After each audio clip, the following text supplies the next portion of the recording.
Am I the only one sitting here who's done nothing about this until now? Who are you? I am that I am. Portraying God in film is not an easy task, and there are many ways to go about it. I'm God. The Ten Commandments gave us the classic image that most people traditionally associate with God. The booming, powerful voice, the finger of flame descending from the heavens to inscribe the Ten Commandments, the commanding presence of the burning bush. And while that booming voice is impressive, for my taste at least, it comes across as just a bit cartoonish. And I know a lot of this is probably hindsight talking. If God was portrayed this way in a modern movie, it would come across as parodic. I prefer the Prince of Egypt's portrayal of God, and there are several reasons for that. For starters, when we get to the burning bush scene, God's voice starts out quiet, barely distinguishable. This is how God works. He doesn't shout to get your attention, he whispers, and you have to become still and silent if you want to hear the message. They did something really interesting with the voice work here too. Val Kilmer not only voices Moses, he also provides the voice of the Lord in this scene. That alone has a lot of interesting subtext, but if you listen closely, you can also hear that all the voices from the main cast were added into the track under Kilmer's voice. I am the God of your ancestors, Abraham, Isaac, and Jacob. And just because God starts in a whisper doesn't mean he can't sound impressive. And in this version, it's Moses' tirade of self-doubt that provokes God's anger. Moses' reaction to God's call is the human one. Too often, we feel too small, too insignificant to affect real, positive change. But God doesn't need people of power or perfection to do his works. All of us, no matter who we are or what our background is, are capable of making a difference.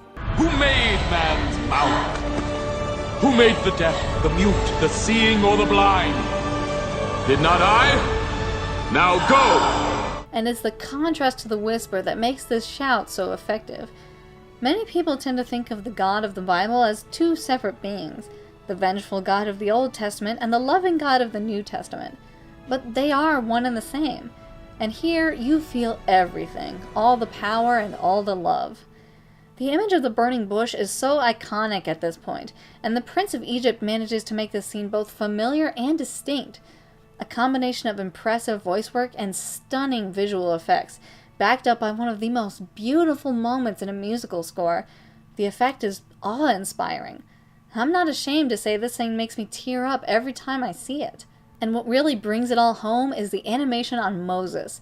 Everything is spelled out on his face, in his body language, the fear, the awe, the wonder.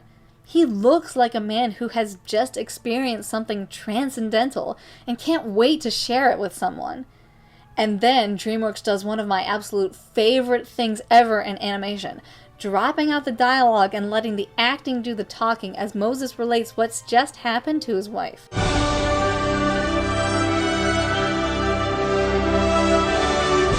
And Zipporah's reaction is perfect. All in all, every element combines to make this the best and most memorable moment from the film, maybe one of the greatest moments in Western animation. Gods and Kings had some big shoes to fill, and I was very interested to see how they would interpret this moment, especially after my pastor had some interesting observations on... Wait, what? What? What?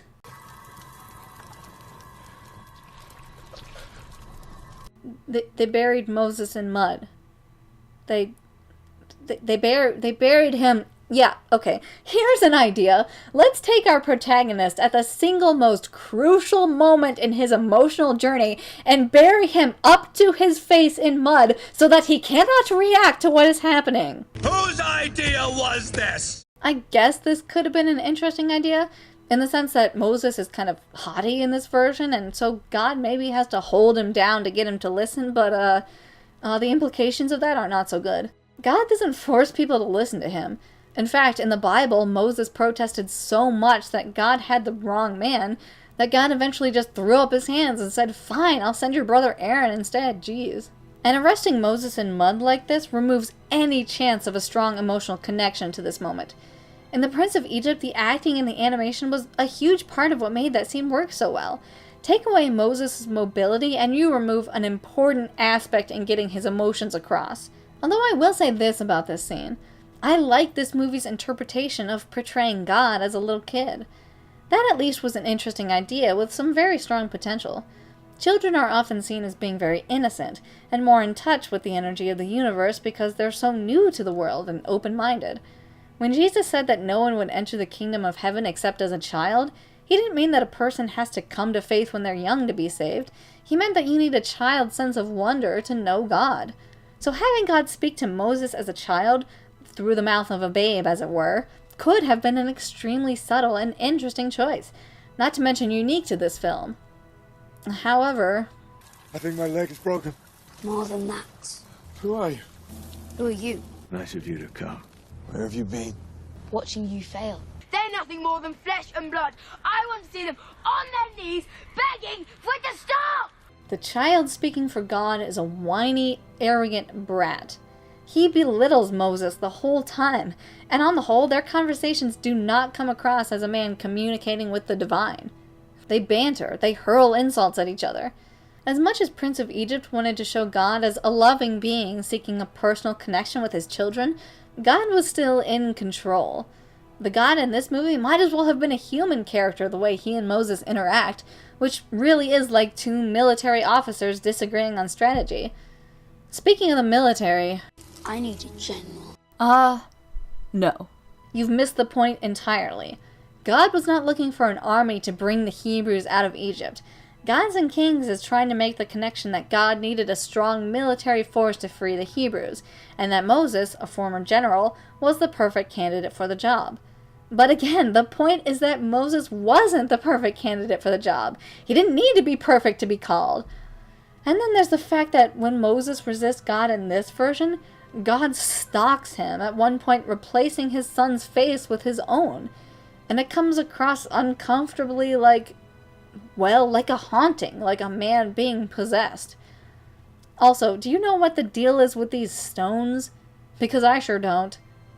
Do they represent the pyramids? How God was gonna bring the Egyptian civilization down? I don't know, your guess is as good as mine.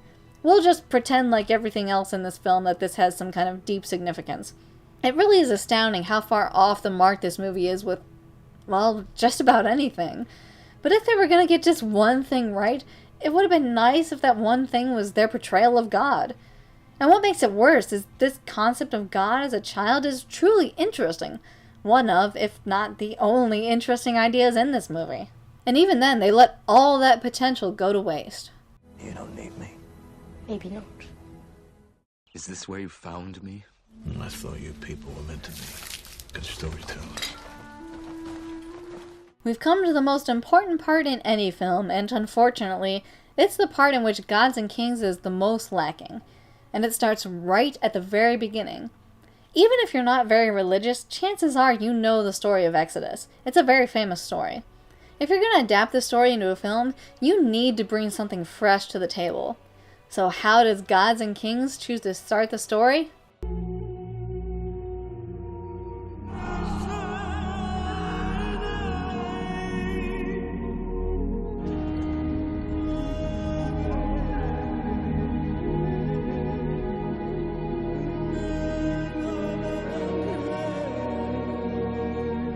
That's right, with a wall of text.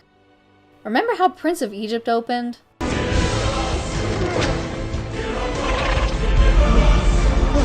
Powerful. Okay, maybe it's not totally fair, seeing as how Gods and Kings is not a musical, but Prince of Egypt knew how to use music to its advantage to enhance the story. That same lullaby that Yocheved sings to Moses and Moses later whistles to himself is brought up once again when Miriam, out of desperation to get her brother to remember, hums the same tune back to him. Sleep as you're rocked by the stream. I'm not saying that in Prince of Egypt Moses remembering his past was handled perfectly. It was a little clunky, but it was still a memorable moment and they pulled it off with a lot of subtlety and powerful visuals.